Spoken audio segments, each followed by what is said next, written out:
Olá, bom dia, tudo bem? Meu nome é Dani Graziani, eu sou médica veterinária comportamentalista e eu já atuo na área há 10 anos.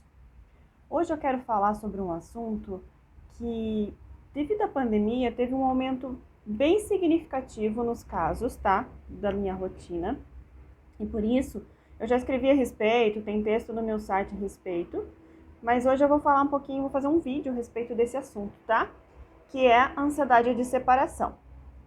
A ansiedade por separação é uma situação em que o cão ou o gato se encontra numa situação de mal-estar, é um mal-estar que ele sente diante da separação da pessoa de apego. Então, ele tem sintomas físicos, ele tem uma crise de ansiedade por conta desta separação. Isso é ansiedade de separação, tá? Ela costuma ser, os sinais clínicos que a ansiedade de separação manifesta geralmente é a excreção inapropriada, então cocôzinho, xixizinho fora do lugar, e por conta disso, muitas vezes as pessoas confundem um pouco isso, dizem que isso é birra, ou então até brigam com o cachorro ou com o gato quando isso ocorre, o que acaba fazendo um efeito contrário, porque quando você briga pelo xixi cocô que ele faz numa situação de crise de ansiedade, você acaba aumentando a ansiedade dele, porque o que acontece? Ele entra na crise de ansiedade. Aí ele acaba urinando ou defecando no lugar errado pela crise de ansiedade, né? E aí quando você volta para casa e vê esse sinal apresentado, você acaba brigando com o animal. E o resultado é que no futuro ele vai entrar na crise de ansiedade. Ele vai urinar ou defecar, aí ele vai ficar ansioso. Ele já estava ansioso, mas a ansiedade vai se ampliar porque ele sabe que na situação de ter xixi e cocô fora do lugar, ele vai levar bronca. Então ele está ansioso para que você chegue e ao mesmo tempo ele está ansioso porque ele vai levar bronca quando você chegar. Então ele deseja a sua chegada e não deseja ao mesmo tempo, o que aumenta mais ainda a crise de ansiedade e aumenta os sinais clínicos. Além da excreção inapropriada, nós também temos latidos excessivos, comportamento destrutivo, hipersalivação, então aquele cachorro que você chega em casa, ele tá todo babado, com a pata toda molhada.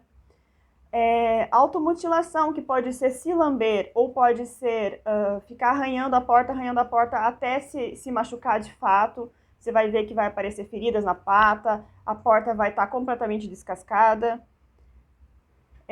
O comportamento destrutivo, então tem cachorro que entra no processo de ansiedade e começa a destruir a casa toda. E a vocalização excessiva, que é a queixa mais frequente, né? mais comum, que é aquele cachorro que fica latindo e uivando durante o período de ausência.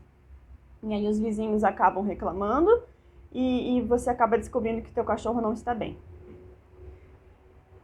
Outro fator que costuma aparecer nos casos de ansiedade de separação são os sinais de estresse na partida. Então, o cachorro ou o gato, ao notar que você está se arrumando para sair, ele apresenta aquele comportamento de ficar te seguindo ou começa a tentar te segurar. Tem gatos que chegam a segurar você com a patinha, cachorros que também ficam ali meio que entrando na sua frente para você não sair ou para tentar sair com você. Pode parecer também uma respiração acelerada, uma salivação também, um comportamento de estresse diante dos sinais de partida que ele já identificou em você, que geralmente é você escovar o dente, colocar um determinado sapato, se vestir, pegar a chave. Então são sinais que geralmente deflagram esse comportamento de ansiedade. O tratamento dessa ansiedade de separação, ela tem que ser feita com muita cautela, tá? Não, eu já vi absurdos nessa área, né? São 10 anos aí de trajetória, mas assim, eu já vi, por exemplo, profissionais falando que você deve simular uma saída, por exemplo, e se o cachorro latir, você tem que voltar e dar o famoso spray d'água, né? Vocês sabem que eu adoro spray d'água. Quem não sabe a minha opinião sobre spray de água, dá uma olhadinha no vídeo anterior. né? Que eu realmente adoro spray de água para limpar banheiro, limpar superfícies, acho eles maravilhosos. Agora, não é uma ferramenta de treino. O que é feito de fato para treino de ansiedade de separação, tá? Primeiro, a gente refazer as saídas. Então, a gente tem que criar uma saída bem previsível. Então, a gente vai dar sinais diferentes para o cachorro. Nós vamos dar sinais de que estamos em treino, certo? E essas saídas, elas vão ser... Aí, cada paciente é um paciente, tá? Tem alguns casos que existe uma saída de fato, a pessoa fica ali fora no corredor da casa, aliás, do prédio. Existem casos que eu tenho que realmente começar no mesmo casa, só que com separação física por um portãozinho, ou o treino é feito com um portãozinho em que a pessoa fica ali fora. Então, existe um processo de treino, cada caso é um caso, depende da intensidade da ansiedade daquele indivíduo, mas é basicamente criar saídas que sejam feitas como um treino e que sejam positivas para os animais, tá? Então, vai ser colocado um brinquedo recheado, uma atividade para ele fazer, para ele relaxar, e o retorno sempre vai ser antes dele ficar nervoso. Então, tem que ser feito com muita cautela, porque se você colocar lá uma atividade para o cachorro fazer ou para o gato fazer, isso acontece mais com o cachorro, no caso. O gato, os sinais são tão sutis que muitas vezes não é percebido.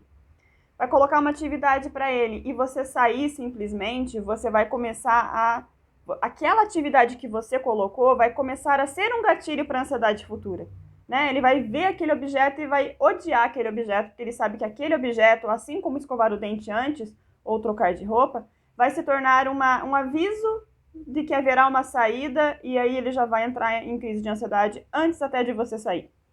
Então, isso tem que ser feito com muita cautela. Os casos mais severos precisam de medicação, então é muito frequente eu atender esses casos em que eu vou entrar com medicação para ansiedade. Alguns casos eu vou usar medicação contínua por um tempo, né, diária, e outros casos eu vou usar somente uma medicação pontual nas saídas maiores. E há casos que eu vou fazer as duas coisas, né, porque eu trabalho com casos realmente bastante severos, que já aconteceram, já tem bastante tempo aí de estrada.